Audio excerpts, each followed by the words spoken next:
Oh, selamat malam semuanya. Hari ini saya akan berpresentasi tentang keesaan gereja satu tubuh dalam keberagaman. Modul yang saya ambil dari pertemuan 12 keesaan gereja. Saya bernama Henry Amanwaru dengan NIM 411-241-121. Apa itu keesaan gereja? Pertama, kita luruskan dulu definisinya. Kesan gereja bukan berarti keseragaman. Kita tidak harus menyanyi dengan cara yang sama atau memiliki gedung yang sama. Keesaan berarti kita tidak ada anggota tubuh yang berbeda-beda, tapi organis, dengan Kristus sebagai kepalanya. Ini mencakup kesatuan dalam doktrin inti, penyembahan kepada Allah Tritunggal, dan persaudaraan lintas budaya. Next. Selanjutnya, mengapa kita harus bersatu? Dasar iman kita sangat kuat.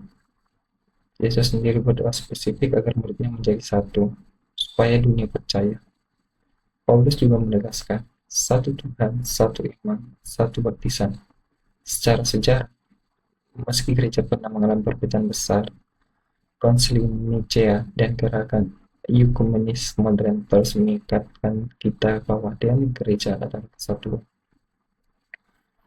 Dan itu semua ada di slide ini. Di Yohanes 17 ayat 21, doa Yesus supaya mereka semua menjadi satu. Dan teori Paulus, satu tubuh, satu roh, satu iman, satu baptisan yang terdapat di ayat Alkitab Efesus 4 ayat 4 pasal 4 ayat 4 sampai 5. Selanjutnya, wajah kesatuan dalam kehidupan nyata. Lalu bagaimana praktiknya? Kesatuan bukan hanya teori. Ia terlihat saat kita melakukan misi bersama dan pelayanan sosial lintas gereja. Ia terlihat saat kita saling menghormati perbedaan tradisi dengan rendah hati.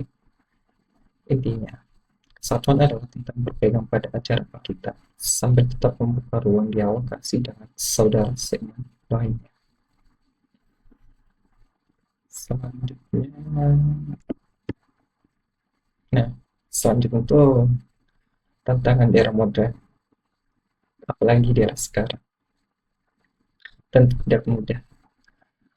Hari ini kita menghadapi tantangan berat, mulai dari fragmentasi, denominasi yang tak terbendung, politisasi gereja, hingga individualisme yang ditambah lagi. Media sosial kan justru mempermuncul perbedaan penafsiran dan memicu fanatisme yang sempit. Kita harus sadar akan bahaya.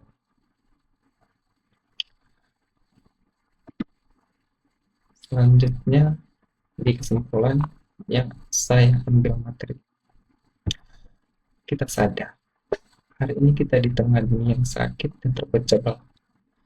Di luar sana, orang mudah sekali terkotak-kotak oleh perbedaan politik, status sosial, bahkan ekonomi.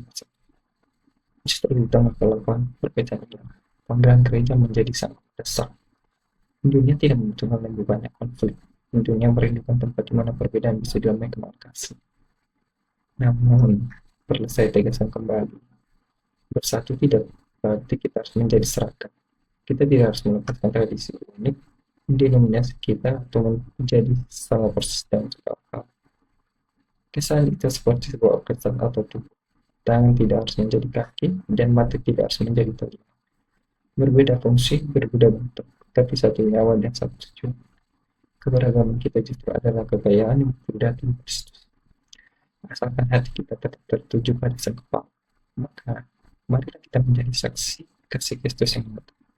Biarlah dunia melihat kita bukan karena kemegahan gedung gereja kita, tetapi karena cari cara kita saling mengasihi satu sama lain. Seperti doa Yesus, supaya mereka menjadi satu agar dunia percaya. Sekian presentasi dari saya. Tugas besar pendidikan agama dan ini. Semoga Tuhan Yesus selalu melindungi. Amin.